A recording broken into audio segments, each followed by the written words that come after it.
Saslušao sam sve što su i visoki predstavnik i čovjek zadužen za dijalog, dakle, gospoda Borelj i Lajčak imali da nam kažu. Razumeo njihovu volju da se deeskalira situacija, odnosno da kroz razgovore rešavamo probleme. Rekao da ćemo kao i uvek učiniti sve što možemo da u tom procesu učestvujemo. Ne bih govorio o konkretnim stvarima, osim onome što znam da mogu i imam pravo da kažem, a to je na čemu sam insistirao i pokušat ću da budem kratak, da vas ne gnjavim po tom pitanju. Naime, za nas je najveći problem taj, ne jedna pojedinačna situacija, dve ili tri, već činjenica da kontinuirano već drugu godinu ili treću godinu za redom režim Aljbina Kurtija pokušava da ili protera Srbe, ili pohapsi Srbe, uplaši ih i skloni sa njihovih ognjišta. I nije važno koja akcija se bira, da li je to svakodnevno hapšenje, prebijanje ljudi, da li je to izmišljanje izbora i davanje legitimiteta izborima sa ukupnim izlaskom od 3,4% ljudi, ili je to zabrana ulaska srpskim kamionima, za koji kaže da to nije zabrana srpskim kamionima, već proveravanje svakog kamiona i ostale besmislice koje ne bih ni komentarisao. Ja sam danas, ako možete mi dostavite to, ja sam danas posebno predstavio jedan izveštaj o povredama ljudi koji su uhapšeni, a koji bukvalno ni za šta nisu krivi, a koji se gone za huliganizam, terorizam. Za neke od njih je čak i sam Eulex i NATO rekli da ne postoji ni jedan razlog zašto su uhapšeni. A ovde možemo svima da vam dostavimo, i to sam dostavio i dao, uručio Đozepu Borelju i Miroslavu Lajčaku. Dakle, u kakvom se fizičkom stanju ti ljudi nalaze, ko ih je pretukao, kako ih je brutalno pretukao, kao nigde drugo u Evropi, dotle da čak jedan albanski hirurg i lekar nije želeo da potpiše to što se dogodilo i to što je mogao da vidi, rekavši da su to samo zveri mogli da urade. Dakle, samo da vidite kako se to čini i kako se progoni jedan narod samo zato što želi da bude svoj na svom i ništa više od toga. Ja vas molim da samo novinarima posle podelite ovo svima ovde. Ovaj izveštaj, možete i sve drugo što smo im uručili. Mi ćemo nastaviti da razgovaramo na dnevnom nivou, jer smatramo da su mir i stabilnost od ključnog značaja, ali sam takođe upozorio da su Srbi u veoma teškoj poziciji i da ne žele da trpe Kurtijev teror na način na koji su bili primorani do ovog trenutka da ga trpe. Izvolite, ako imate neko pitanje. Da li je bilo razumevanja sa strane Evropske unije i da li su predstavnici Evropske unije tražili trilateralni sastanak sa premijerom privremenih prištinskih institucija? Da odgovorim na vaše drugo pitanje, ja sam rekao, uvek sam došao na svaki razgovor, smatram da je dijalog blagorodan i lekovit, da je važno da se razgovara, da je važno da uvek svaki problem prevazilazimo razgovorom.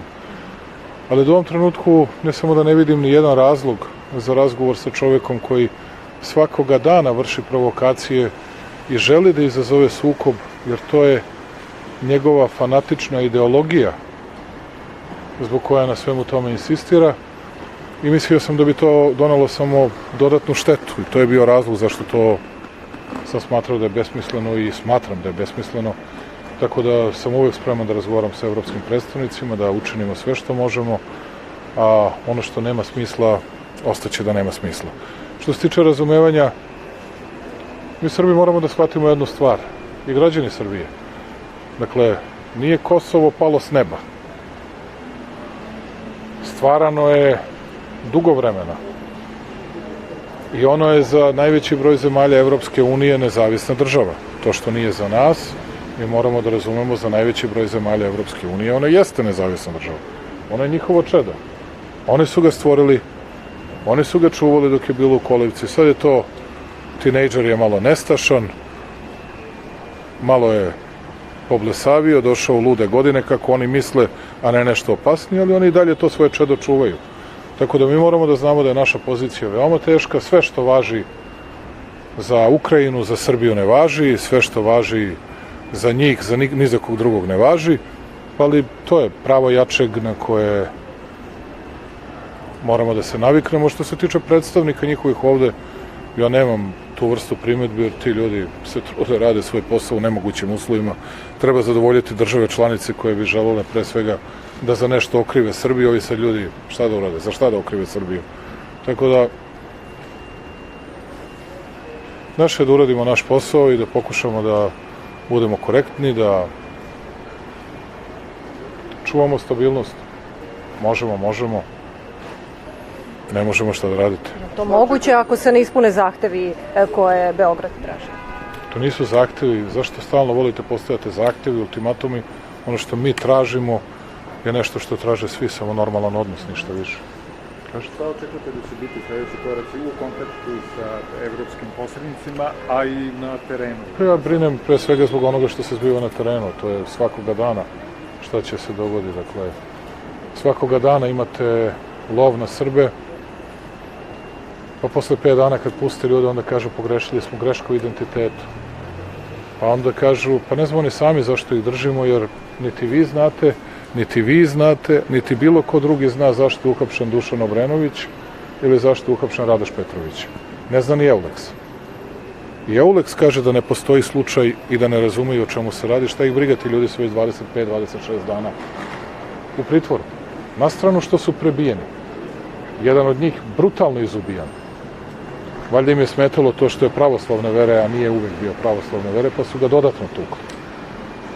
Ne postoji ni jedan razlog. Kažete, učestvovali su u nečemu, nisu. Imamo video snimke i mi, i NATO, i Euleks, gde ti ljudi sede, samo ih izvlače napolju u onaj krug i odvode ih u policijsku stanicu, pri čemu ih prebijaju, ubijaju od batina i ništa više od svega toga. To je to. Gospodin Borel je nazvao ove sastanke današnje kriznim sastancima. Da li nakon ovih sastanaka možete reći da je napravljen korak prema deeskalaciji? Ja to ne mogu da kažem, niti sam prisustvovao sastanku sa gospodinom Kurtijem, niti znam. Ja svakako mogu kažem da su oni uradili sve što je u njihovoj moći da govore o tome i da, čini mi se, dobro razumeju šta je to što se zbiva na terenu. Tako da, šta će se zbivati dalje, čini mi se mnogo manje zavisi i od gospodina Borelja i od nas, a mnogo više od onih koji nisu bili zainteresovani za mir, stabilnost, nego su svakodnevnim provokacijama pokušavali da izazovu nerede. Ali u svakom slučaju, mislim da uvek je dobro kada nekoga čujete, kada nešto možete da razjasnite. Tako da nikakvu štetu od sastanka ne vidim. Ako bude nešto dobro, super. Ako ne bude, šta da radim? Prosto u životu ne možete da sve da utičete. Na nešto možete, na nešto ne možete. Nešto možete da promenite, nešto ne možete. Naše je da uradimo sve što je u našoj moći, da se potrudimo, da razumemo koliko je to važno, a oni koji to ne razumeju, ja to da promenim ne mogu. Mr. President, could you take one brief question in English? Please. How did the talks go, and did you resolve any of the differences? And what's the roadmap from today? I cannot say that we actually scheduled anything and cannot confirm that we have a sort of roadmap in front of us. The real issue is that it's always easy to rebook someone, either our side or the other side. But after all, it's not easy to find any solutions. And we discussed the issues, we discussed the matter in substance today, which was, of course, inevitable, but I believe also useful. But what we're going to see in the field tomorrow, I don't know. Because when you have tens of kilometers of trucks lining up, queuing in front of what we would say administrative line, you would say border line, and then someone says, well, it's not because of Serbian goods, it's because of safety and security issue. And then you will say, okay, but we have 12 arrested guys, and they are arrested for nothing. And not only that, they are severely beaten. And then you hear once again, well, that's because these guys were hooligans. And then you show all the video snippets, all the video footages denying it in a very, very clear way. And who cares? Or did you agree to meet again or not? No, I said to them, I'm always very open. I'm always very open. I'm always at their disposal. People from European Union can reach me every single moment. I spoke to European representative last night at midnight, 15 minutes past midnight. Before that at 11 o'clock p.m. Before that at 9 o'clock p.m. Day before that also at midnight. Always, because, you know, it's what we did in the recent years. It's a steady growth of Serbia and the biggest FDI attraction that we successfully pursued in the region. 63% of overall FDI we successfully attracted to Serbia, and we have something to lose. And that's why we are very much interested in having stability and tranquility in the region. I'm not certain about the others. But anyway, as you can see, I don't use tough words. I don't say bad words. I'm not cursing or swearing anyone. It's just, let us try to find something good for the people, because anyway we'll have to live together or next to each other.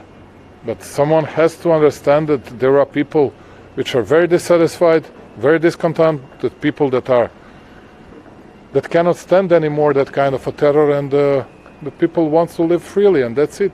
Freely and decently, nothing more than that. And someone will have to understand that. Better today than tomorrow, but not up to me.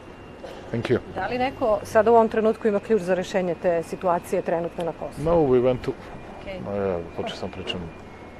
Ne, otišli smo, plašim se da je sve otišlo predaleko i plašim se da ljudi nisu razumeli sve ono što sam govorio još pre 2 godine, godinu. Sada mnogi to vide, ali se i dalje plaše glavnih čuvara kolevke i neposlušnih tinejdžera, tako da to je ono što je politički problem, ali što da radimo, znate, ja vam kažem. U životu nije sve umešano pobešano. Nešto možete da razumete, nešto ne možete, nešto kako god daje, morate da se suočite sa posledicama nečega i što vam se ne sviđa uvek, tako da nemamo kud. Moramo da budemo u svoj narod na Kosovu i Metohiji, ali moramo da budemo i uz poštovanje međunarodnog javnog prava. Uz poštovanje i povelje Ujedinjenih nacija i rezolucije 1244 na koju svi oni pozivaju kad im odgovara. A kad im ne odgovara, onda koga briga za rezoluciju 1244 i povelju Ujedinjenih nacija? Šta da radi? A šta kažete sa ovog mesta Srbima na Kosovu? Šta? Pa mnogo mi je teško da im se obratim, zato što šta da kažem čoveku u Gračanici, šta da kažem supruzi Dragiše Milenkovića, ako se ne varam, kog su uhapsili, za kog su sve izmislili, za kojih svi ljudi kažu da je jedan od najboljih ljudi. Jer vi mislite da je moguće da u Gračanici i Ranilugu okupite onoliko ljudi? A znate da su u potpunom albanskom okruženju. I da onoliko ljudi se okupi da protestuje. To znači da se ti ljudi plaše za svoj život, se plaše za svoju decu. Mogu samo da im kažem da smo zajedno sa njima i da znam koliko im je teže nego nama koji živimo u Beogradu, Novom Sadu, Nišu, Kragujevcu i svakom drugom mestu u Srbiji. Da ćemo dati sve od sebe da im pomognemo da se sačuva mir i da te ljude vratimo kući. Njihovim porodicama, njihovoj deci, njihovim suprugama, roditeljima i svima drugima. Da se drže hrabro onako kako su se Srbi na Kosovu i Metohiji uvek držali. Hvala vam. Srećan rad.